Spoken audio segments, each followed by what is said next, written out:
Assalamualaikum warahmatullahi wabarakatuh. Kami perwakilan dari SMA Negeri 1 Ciampea akan menayangkan video tentang demokrasi yang ada di Indonesia. Dan kami akan mewawancarai salah seorang RT di Kampung Cicadas, Kecamatan Ciampea. Selamat menyaksikan. Assalamualaikum warahmatullahi wabarakatuh. Waalaikumsalam. Jadi kedatangan kami di sini niatnya untuk mewawancarai Bapak karena ada tugas juga dari sekolah. Siap. Temanya itu demokrasi yang ada di Indonesia. Jadi sebelum tanya-tanya kan mau nanya dulu nih, Bapak itu di sini menjabat sebagai apa kira-kira? Saya menjabat selaku Ketua RT di Perumahan Kuliah Raya RT 5 RW 1 Kelurahan Cicadas. Kalau boleh tahu dengan Bapak siapa? Dengan Budianto. Budianto. Oke, yang pertama, siapa aja yang berhak memilih dalam pemilu? Yang berhak memilih dalam sebuah kancah pemilu adalah yang jelas sehat jasmani rohani, ya, tidak memiliki catatan kriminal, dan juga layak dalam daftar pemilih tetap yang sudah ditentukan oleh KPU. Itu yang berhak untuk memilih. Gitu. Terus kalau misalnya syaratnya itu gimana tuh? Apa aja syaratnya? Syaratnya, ketentuannya yang tadi gitu. Sehat jasmani, rohani, ya, tidak memiliki catatan kriminal ataupun sebagai teroris, dan juga memiliki latar belakang yang kuat, baik itu sebagai karyawan, pengusaha, masyarakat, terutama rakyat Indonesia, pelajar, ya, sudah memenuhi syarat terutama. Jadi generasi muda yang memenuhi syarat itu yang umurnya sudah di atas 17 tahun. Itu syaratnya. Oh, oke. Nah, kan Bapak di sini menjabatnya sebagai RT ya. Peran Bapak sebagai RT di dalam pemilu ini apa, Pak? Mensosialisasikan terkait masalah pemilu, ya, karena memang istilahnya RT sendiri juga istilahnya tidak boleh berperan aktif dalam kancah politik, ya, tidak boleh menjadi anggota satu partai politik, ya, mendorong masyarakat untuk bisa menyalurkan aspirasinya kepada TPS nanti, tempat pemungutan suara. Jadi jangan sampai ada hal-hal yang sifatnya golput atau golongan putih atau tidak nyoblos. Silakan. Apa sih tujuan pemilu? Tujuan pemilu adalah menyelenggarakan pesta demokrasi rakyat Indonesia untuk menghantarkan pemimpin-pemimpin yang baik, pemimpin-pemimpin yang luar biasa, pemimpin-pemimpin yang memang sesuai dengan amanah aspirasi masyarakat rakyat Indonesia terutama. Itu tujuannya pemilu. Terus apakah ada kendala pada pemilu kemarin? Alhamdulillah saya sendiri sebagai ketua KPPS hanya sedikit yang memang istilahnya berkendala, tapi itu tidak signifikan. Jadi karena memang waktu juga, karena kita memang harus sampai dini hari mempersiapkan proses penghitungan dan melaporkan kepada petugas pemungutan suara. Jadi untuk kendala dirasakan tidak ada. Lanjut. Pertanyaan selanjutnya, tanggapan Bapak terhadap pemilu kemarin itu kayak gimana? Untuk tanggapan sesuai dengan apa yang memang saya laksanakan, kebetulan saya jadi ketua KPPS, merangkap menjadi ketua RT di salah satu lingkungan perumahan Kuliah Raya ini. Berhasil sih dibandingkan 2019 yang lalu, ya, pada saat istilahnya banyak korban, banyak hal-hal yang tidak mengenakan dari rekan-rekan KPPS. Untuk tahun ini penyelenggaraan pemilu pada bulan Februari kemarin 2024, saya anggap itu lancar dan juga dianggap sukses. Nah, Kalau buat tanggapan buat yang golput nih Pak, gimana tuh Pak?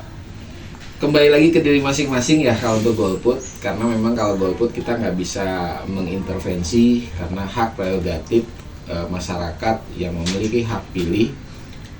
Yang jelas dari KPU sudah mensosialisasikan bahwa penyelenggaraan pemilu itu adalah luber, langsung, umum, bebas, rahasia, dan jurdil, jujur dan adil.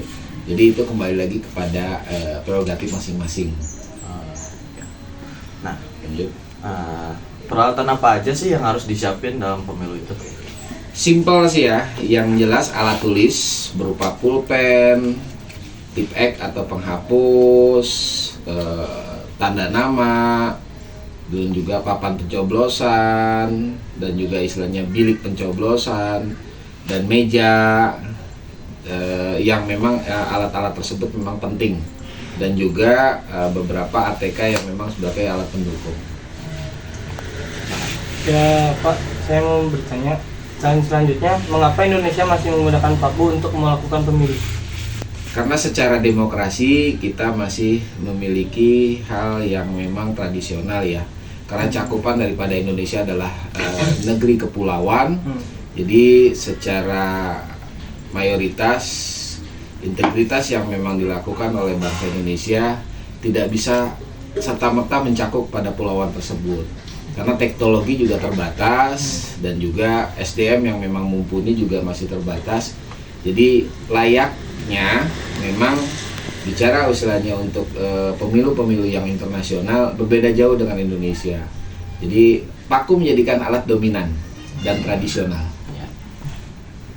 Dan selanjutnya, apa yang harus kita lakukan agar pemilu damai dan adil? Kembali lagi kepada masyarakat, paham dan mengerti akan yang namanya demokrasi. Karena kembali lagi kepada kebinekaan, jadi segala sesuatu hal yang namanya kebinekaan itu adalah beraneka ragam. Tapi tujuan tetap satu, yaitu tunggal. Jadi kembali lagi pada masyarakat, masyarakat ini mau dipimpin oleh sebuah yang namanya negara yang baik, bijaksana dan adil, atau memang istilahnya mau mengacu kepada hal-hal yang sifatnya arogansi. Jadi kalau misalkan bicara keamanan negara itu tugasnya TNI. Jadi masyarakat itu hanya bisa melaksanakan dan juga menyongsong dan juga istilahnya mengawal.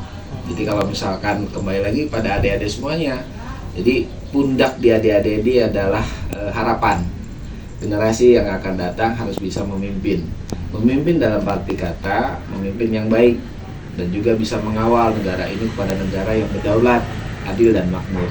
Itu saja. Terima kasih Pak. Ya. Baik. Kayaknya segitu aja Pak pertanyaan Siap. dari kami. Makanya terima kasih sudah ingin berbagi ilmu buat Siap. kami ini. Ada pertanyaan tambahan? Tambahannya ada nggak? Kayaknya nggak ada. Nggak ada ya? Yakin nggak ada? Ada kayaknya. Dari pramuka nggak ada tambahan. Udah, Cukup, kayaknya. Pak. Cukup segitu ya. Iya. Oke, Ya. saya bertanya sekarang. Oke, boleh. Apa harapan adik-adik semuanya setelah nanti lulus untuk Indonesia? Ya mungkin bakal kuliah dulu mungkin ya, bakal kedepannya lebih baik, dapat pekerjaan yang lebih baik. Mungkin kalau buat Indonesia, kalau ada buat kita buat lowongan kerja untuk yang akan datang, kayak pekerja-pekerja pengangguran, karena Indonesia kebanyakan pengangguran. Jadi saya ingin membuat Indonesia banyak lowongan pekerjaan. Salah satu itu. Ya. Gitu. Kalau saya berharapnya semoga lebih baik ke depannya dan mengurangi pemuda yang masih banyak yang pengangguran kurang lebih. Karena kan perkiraan 2025 atau 30 kan katanya mau diganti sama elektronik ya, jadinya pekerja jadi banyak yang nganggur gitu. Oke. Dua pertanyaan yang bagus, saya jawab semuanya. Jadi jawaban yang luar biasa. Jadi intinya kepada pekerjaan. Sebenarnya apa yang disampaikan oleh TV dan juga teman kamu. Robotik itu terjadi 2000 dari mulai tahun 2000. 2000 itu menjadikan tahun milenial. Ya. pintu tol yang tadinya ada operator sekarang semuanya tidak hanya menggunakan istilahnya T-Cash ya. Nah, makanya artinya kreativitas dan motivasi dari teman-teman semuanya itu kembali lagi kepada itu semuanya. Proyeknya adalah dari kalian semuanya. Bisa nggak untuk membiarkan mengembangkan e-tech, gitu loh. Jangan gaptek, ya. Jadi teknologi itu menjadikan barometer depan.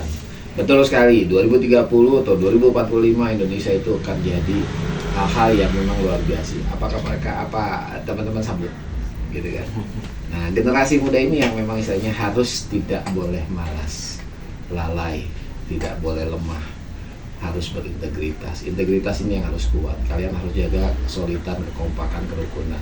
Jadi walaupun istilahnya kalian semuanya menjadi alma mater, jadi Semanik, jadi bukan berarti Semanik itu adalah bagian wadah, bukan, tapi adalah pusat daripada integritas di mana nanti kalian semuanya bisa mengembangkan inovasi dan motivasi.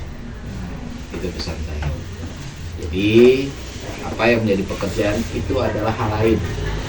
Kalau kalian sukses, untuk memupuk suksesnya ini berangkatnya dari diri kalian. Kalian harus bisa memotivasi diri sendiri, berinovasi dengan kondisi dan keadaan Indonesia ini sekarang lagi gencar istilahnya terkait globalitek, gitu loh. Nah, kalian nggak boleh. Yang dipegang dari kalian semuanya itu adalah teknologi. Bisa nggak memanfaatkan seperti istilahnya pisau. Karena tajamnya istilahnya teknologi bisa berbalik kepada diri kita kalau kita tidak bisa memanfaatkan. Sekian, terima kasih. Terima kasih Pak. Ya, oke. Terima Sukses. kasih ya Pak atas waktunya. Sama-sama. Sorry, tidak ada jamuan. Iya, Pak. Ya, Cukup, Pak. juga. Makasih ya, Pak. Yang baik. Ya. Oke. Oke. Sama-sama.